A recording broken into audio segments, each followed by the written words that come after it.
집에 성체를 모셨습니다. 형제들이 번갈아 가며 밤새 기도를 바치며 예수님의 순환과 함께 하려 했습니다. 2007년 4월 6일 수도원에 큰 화재가 나고 수도생활 공간이 다 불타서 망연자실했을 때가 있었습니다. 2007년 성주간이었습니다.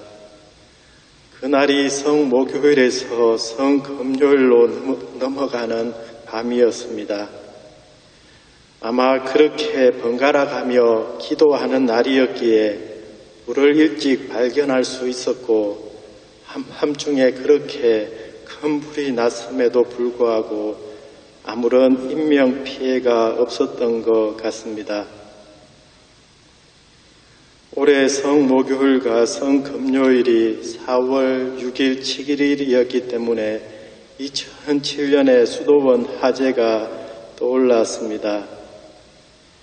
그 해에도 신자들은 부활전례 피정에 참석하고 있었고 서울대교구 신부님 한 분도 수도원에 피정을 오셨는데 불이 난 바로 그 아래층에서 주무시다가 피난하셨습니다. 오늘처럼 바람이 많이 부는 날에 오늘 밖에서 불을 걱정하는 형제들이 많은 것 같았는데 아마 그때의 기억 때문인 것 같습니다.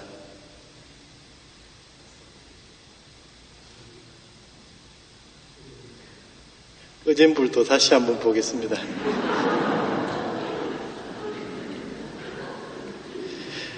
그 다음날 김수환 추기경님께서 수도원 화재 소식을 들으시고 전임 이형우 아빠 스님에게 전화를 하셨습니다. 아빠 스님 축하합니다. 아빠 스님이 어리둥절해서 무슨 말씀을 하시는지 어떻게 대답해야 될지 모르고 있는데 추기경님께서 하느님께서 이미 큰 집을 다 마련해 놓으셨습니다 라고 하면서 위로의 말을 건넸다고 합니다. 아마 그때가 우리 공동체가 가장 진하게 주님 순환을 묵상했던 때가 아닌가 싶습니다. 잘 꺼져 있답니다. 성목요일에 소성당에서 기도하면서 이렇게 앞을 보니까 감실과 그 옆으로 6개의 촛불이 켜져 있었습니다. 그리고 그 촛불 뒤로는 12제자가 그려진 그림이 있었습니다. 그리고 그 벽화 왼쪽에는 부활하셔서 제자들에게 나타나신 예수님의 모습이 그려져 있었는데 그것이 참 마음에 와 닿았습니다. 그리고 그 그림 양 옆으로는 순환당하시는 예수님의 모습도 그려져 있었습니다. 본래 수도원 성당에 그려져 있던 벽화를 화재 후에 소성당에 작게 다시 그린 그림입니다. 독일인 선교사였던 알빈 슈미트 신부님께서 그리신 그림인데 알빈 신부님은 1958년부터 20년 동안 우리나라에서 120개가 넘는 성당을 건축하신 분입니다. 그 벽화와 순환 감시를 함께 바라보면서 순환과 십자가의 죽음과 부활의 파스카 신비가 지금 이 한 장소에서 참 잘 드러나고 있구나 하고 생각했습니다. 그리고 부활하신 예수님을 표현하기 위해서 붉은색과 흰색이 예수님을 휘감고 있었고 그 배경은 황금색으로 표현되어 있었습니다. 죽음을 이기시고 승리하신 분에게 걸맞는 영광과 환호를 느낄 수 있는 그림입니다. 오늘 들은 복음에서도 마리아 막달레나와 다른 마리아가 무덤에 갔는데 큰 지신과 눈부신 천사들을 만났고 주님 부활의 소식을 듣게 됩니다. 그리고 길에서 부활하신 예수님을 만나게 됩니다.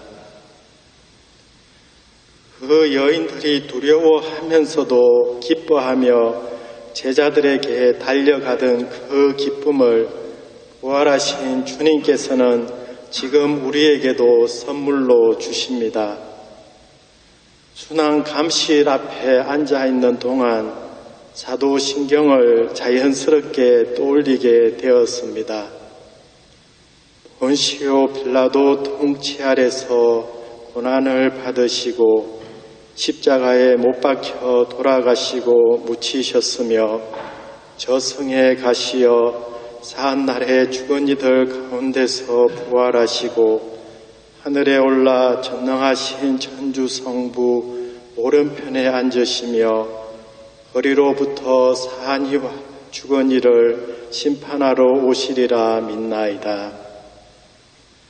신구약 성서를 다 번역하신 고 임성필 신부님께서는 저승의 가시어를 설명하시면서 저승이라는 이 말에서 장소적인 의미를 넘어서야 한다고 말씀하십니다.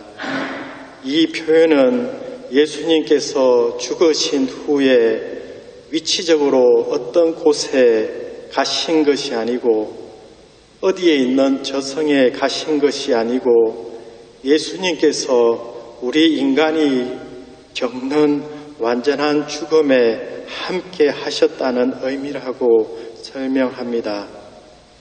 참 인간이 되신 하느님의 아드님께서 마침내 죽음의 세계 밑바닥까지 내려가셔서 산 사람들만이 아니라 이미 죽은 이들과도 운명을 같이 하십니다. 그리고 부활하심으로써 돌아오는 길 없는 죽음의 세계에 생명의 길을 여셨습니다. 임신부님은 이렇게 설명을 하셨습니다.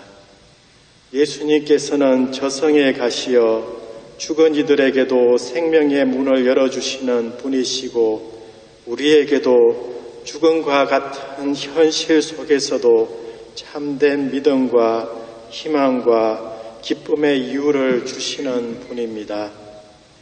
그래서 예수님의 부활은 우리 믿음의 핵심이라고 할 수 있습니다. 몇 달 전에 수도원의 젊은 형제들과 함께 전남 광양에서 있었던 그 프랑스 국민화가라고도 불리는 조르주 루오의 전시에 다녀온 적이 있습니다. 그 작품들 중에 단연 58점의 판화 작품인 미세렐의 불쌍히 여기소서라는 작품이 눈에 들어왔습니다. 루오는 제1차 세계대전을 겪으면서 인간의 절박한 상황과 고통에 대해 생각하며 작품 구상을 하였고 인간의 모습과 하느님의 자비를 잘 드러내는 작품을 완성하였습니다. 58점의 작품이 제일 첫째 작품이 시편 제51편 하느님 크신 자비로 저를 불쌍히 여기소서 그렇게 시작합니다. 그리고 마지막 작품은 이사야서 53장의 말씀 그의 상처로 우리는 나았다 이렇게 끝이 납니다.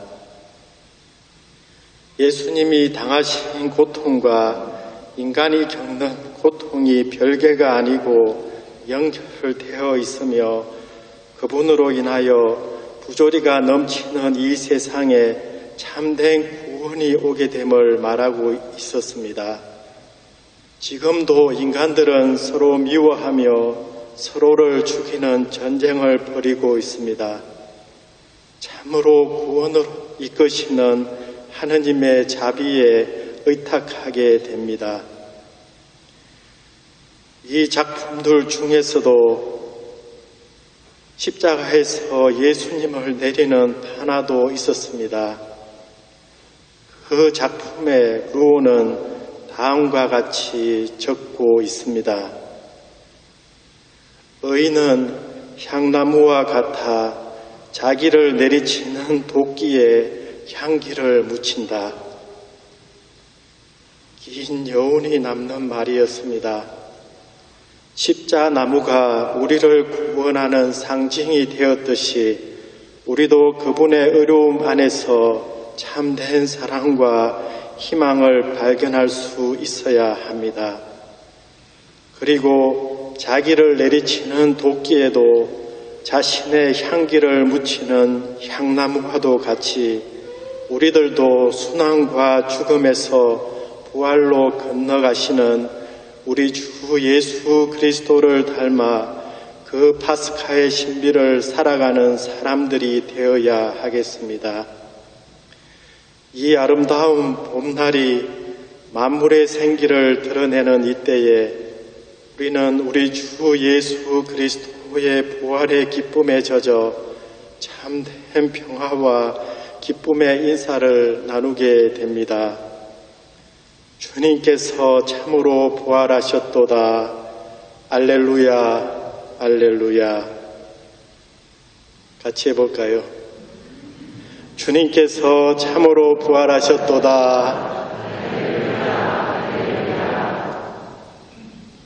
이제 성체를 모셨습니다. 형제들이 번갈아 가며 밤새 기도를 바치며